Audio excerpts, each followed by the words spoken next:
This is not financial advice, not legal advice, for entertainment and educational purposes only, and anything I say is my opinion. Please don't make any financial decision based on anything I say in these videos. That being said, hit the like button, subscribe button, all that YouTube algorithm stuff so you get the videos I put them out. See what I'm thinking, see me analyzing that data.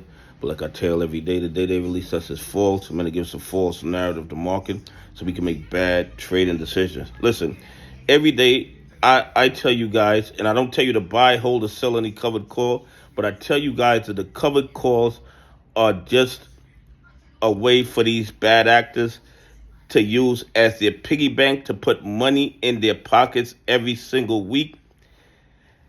And, guys wanted a more deeper explanation as to what I meant. So let me break it down to you guys the way I understand it, okay? The way I understand it. First of all, if you or I want to sell a covered call, we need to have 100 shares of that stock in order to sell a covered call, okay? And a covered call, what you're doing is you are entering into a contract and agreeing to sell somebody your shares at a specific price at some point in the future, okay? That's what you're doing. You're agreeing to sell somebody 100 shares of a stock at a specific price at a specific period in the future. But the bad actors, naked shorting AMC and GME, they don't need to have the shares.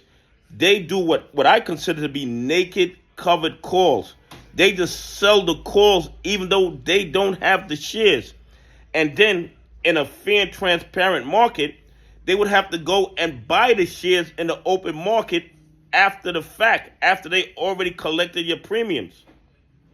But being that we have no regulatory agencies that control our market, what happens is they push the price below the strike price to make sure they don't have to buy the shares.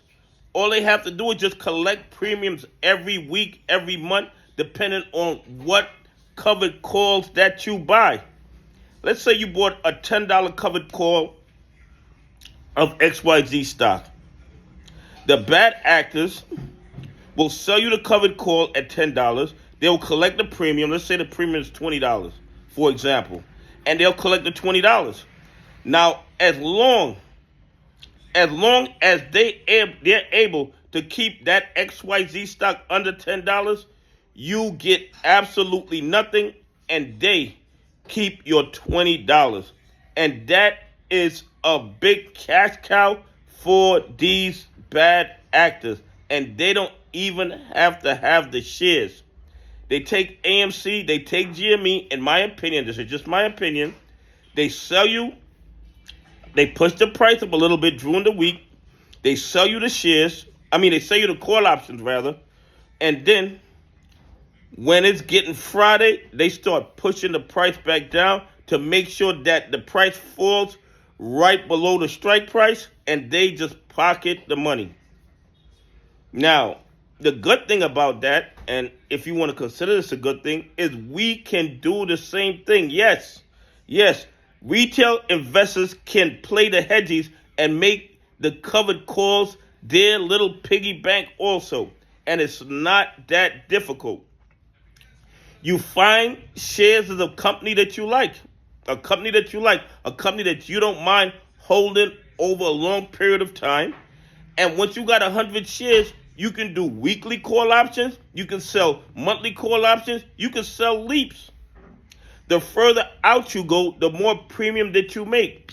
Like, for example, say you like PLTR, and I'm not telling you to buy PLTR. I'm just saying, for example, say you like PLTR, and you got 100 shares of PLTR, and you decide you want to make some money off PLTR. You can take 100 shares of PLTR, sell a covered call on it for the following Friday, and make $50. And you might say that's not a lot of money. But if you have 1,000 shares of PLTR, you made $500 for the week doing absolutely nothing. Okay? And that's what I do every single week. I have stocks that I like, that I plan on holding long term, that I don't care if it goes up or down. and I sell covered calls on them every week. And once in a while, if I need to do some things, I might go 2 weeks out or 3 weeks out. But the bottom line is this: I use my shares as my little piggy bank in order to make money every single week on the covered calls.